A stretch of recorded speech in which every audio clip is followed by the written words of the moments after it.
दोस्तों,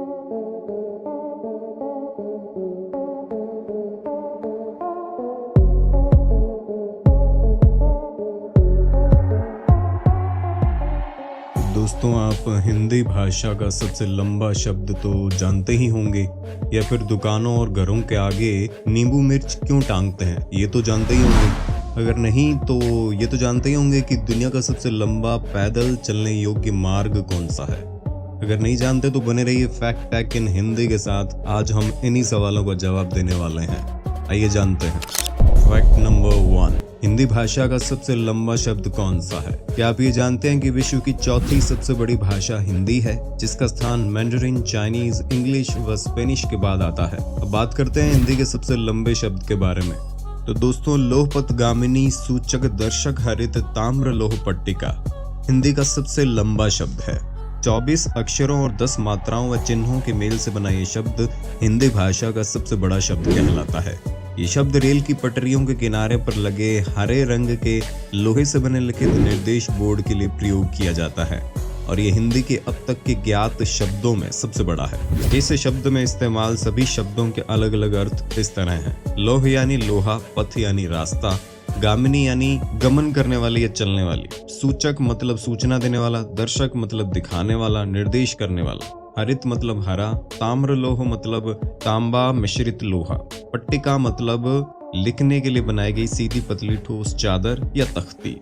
यदि आप हिंदी के सिर्फ शब्द की बात करते हैं तो हिंदी का सबसे छोटा शब्द माँ है। इसमें सबसे कम अक्षरों का उपयोग किया गया है। फैक्ट नंबर 2, दुनिया का सबसे लंबा पैदल चलने योग्य मार्ग कौन सा है? दुनिया का सबसे पैदल चलने वाला मार्ग 22,387 किलोमीटर लंबा है। ये रास्ता दक्षिणी अफ्रीका से होकर रूस तक जाता है। अगर कोई इंसान 8 घंटे प्रतिदिन पैदल चले तो इस रोड को 587 दिनों में नाप सकता है। इस रास्ते में चलने पर यात्री को 17 देशों को होकर गुजरना पड़ेगा, जिनमें से कुछ बेहद खतरनाक देश भी हैं, जैसे Botswana, Zimbabwe, Tanzania, Uganda, South Sudan, Sudan, Egypt, Jordan, Turkey, Syria और बेलारूस। अगर कोई इस सबसे लंबे रास्ते पर चलता है तो इस पृथ्वी पर पड़ने वाले सभी मौसमों को सहन करेगा। रास्ते में वीरान और जिम्बाब्वे, मोजाम्बिक जैसे देशों के नेशनल पार्क भी पार करने होंगे। सूडान के बाद सहारा मरुस्थल पार करना पड़ेगा। भयावह जंगल, सहारा मरुस्थल पार करने के बाद यात्री को गृह युद्ध से जूझ रहे और अपराधियों के इलाके सीरिया और तुर्की से भी गुजरना पड़ेगा। अगर इन सब मुसीबतों से इंसान बच गया तो उसे साइबेरिया की हाड़ कंपाने वाली ठंड का सामना करना पड़ेगा, तब जाकर यात्रा पूरी होगी। फैक्ट नंबर 3, घरों में दुकानों के बाहर नींबू मिर्च को क्यों टांगा जाता है? आप में से ज्यादातर लोग नींबू और मिर्च साथ में टांगने का मतलब अपनी दुकान या घर को नजर लगने से बचना जानते होंगे, पर ऐसे नजर कैसे नहीं लगती? आज हम आपको इसके पीछे के वैज्ञानिक कारण बताएंगे, लेकिन उससे पहले बता दें, वास्तु दोष को ठीक करने के लिए भी इन दोनों चीजों का प्रयोग किया जाता है। साथ ही ऐसा भी कहा जाता है कि घर में नींबू का पेड़ होना चाहिए, इससे घर में पॉजिटिविटी बनी रहती है। लेकिन हर घर में पेड़ हो ऐसा संभव ही नहीं है, इसलिए वहाँ नींबू टांग दिया जाता है। जब नींबू को धागे में पिरोया जाता है तो उसमें छेद किया जाता है। इस छेद से नींबू की खुशबू फैलती है। इसके आसपास के लोग फ्रेश फील करते हैं और कीड़े भी नहीं आते। सिर्फ इतना ही नहीं, ये हवा को भी फ्रेश बनाए रखने में मदद करता है।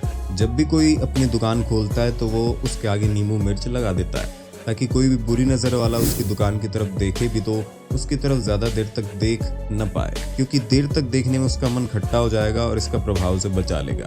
मतलब दुकान को बुरी नजर वालों से बचाने के लिए दुकान के बाहर नींबू मिर्च लगाया जाता है। कुछ ऐसा ही सोचकर लोग अपने घरों, दफ्तरों, ट्रक, रिक्शे के बाहर नींबू मिर्ची एक धागे में पिरोकर लगाते हैं। ऐसा भी माना जाता है कि लक्ष्मी का दूसरा रूप दरिद्रता या अलक्ष्मी है। दरिद्रा अलक्ष्मी को तीखा और खट्टा भोजन बहुत प्रिय है। मीठे से वो दूर भागती है और तीखे और खट्टे भोजन की तलाश में हर जगह जाती है।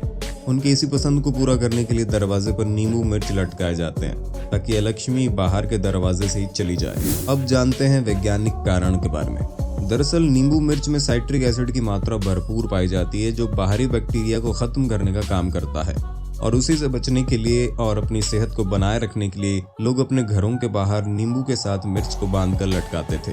जिसे आज के लोग नजर बचाने वाला यंत्र मानने लगे हैं। कार पर क्यों टांगा जाता है? सिर्फ घर और दुकान में नहीं, नींबू और मिर्च को कार के आगे भी टांग दिया जाता है। ऐसा कहते हैं कि एक्सीडेंट होने से बचाता है। वैसे इसका कोई साइंटिफिक रीजन नहीं है, लोग अंधविश्वास में ऐसा करते हैं। फैक्ट नंबर 4, हाथी ही क्यों है बसपा का सिंबल?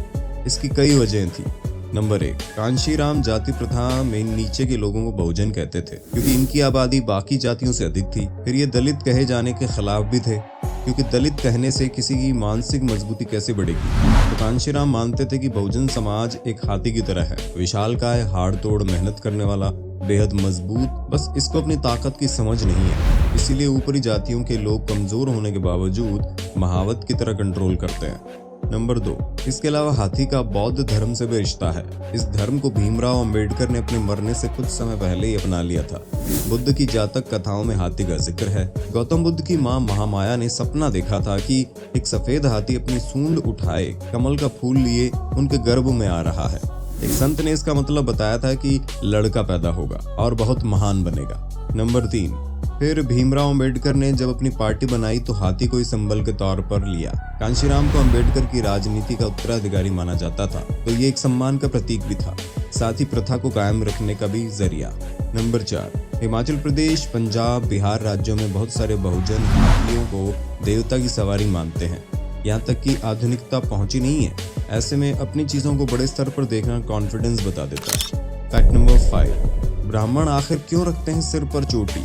ये केवल कोई पहचान मात्र नहीं है। जिस जगह चोटी रखी जाती है, ये शरीर के अंगों, बुद्धि और मन को नियंत्रित करने का स्थान भी है। चोटी एक धार्मिक प्रतीक तो है ही, साथ ही मस्तिष्क के संतुलन का भी बहुत बड़ा कारक है। आधुनिक युवा इसे रूढ़िवाद मानते हैं, लेकिन असल में ये पूरी तरह वैज्ञानिक है। सिर में जहाँ चोटी रखी जाती है उस जगह को सहस्त्रागार कहते हैं। इस स्थान के ठीक 2 से 3 इंच नीचे आत्मा का स्थान है। भौतिक विज्ञान के अनुसार ये मस्तिष्क का केंद्र है। विज्ञान के अनुसार ये शरीर के अंगों, बुद्धि और मन को नियंत्रित करने का स्थान भी है। हमारे ऋषियों ने सोच समझकर चोटी रखने की प्रथा को शुरू किया था। चोटी रखने से शरीर, बुद्धि और मन को नियंत्रण करने में शक्ति मिलती है। आपको बता दें, आजकल के युवा सिर पर छोटी सी चोटी रख लेते हैं, लेकिन ये तरीका सही नहीं है। वास्तव में चोटी का आकार गाय के पैर के खुर के बराबर होना चाहिए। इसका सबसे बड़ा कारण ये है कि हमारे सिर में बीचों बीच सहस्त्रार चक्र होता है। शरीर में 5 चक्र होते हैं। मूलाधार चक्र जो रीढ़ के निचले हिस्से में होता है और आखिरी सहस्त्रार चक्र जो सिर पर होता है। इसका आकार गाय के खुर के बराबर ही माना गया है। चोटी रखने से इस प्रकार के सहस्त्रार चक्र को जागृत यानी एक्टिवेट करने और शरीर, बुद्धि व मन पर नियंत्रण करने में सहायता मिलती है। चोटी वाला भाग जिसके नीचे सुषुम्ना नाड़ी होती है, कपाल तंत्र के अन्य खुली जगहों की अपेक्षा अधिक सेंसिटिव होता है, जिसके खुली होने के कारण वातावरण में ऊष्मा व अन्य ब्रह्मांडीय इलेक्ट्रोमैग्नेटिक तरंगों का मस्तिष्क से आदान प्रदान बड़ी सरलता से हो जाता है। चोटी न होने पर वातावरण के साथ साथ मस्तिष्क का ताप भी बदलता रहता है, लेकिन मस्तिष्क के सही इस्तेमाल के लिए इसके टेम्परेचर का नियंत्रित रहना बहुत जरूरी है। तो दोस्तों, आज की वीडियो में बस इतना ही। धन्यवाद।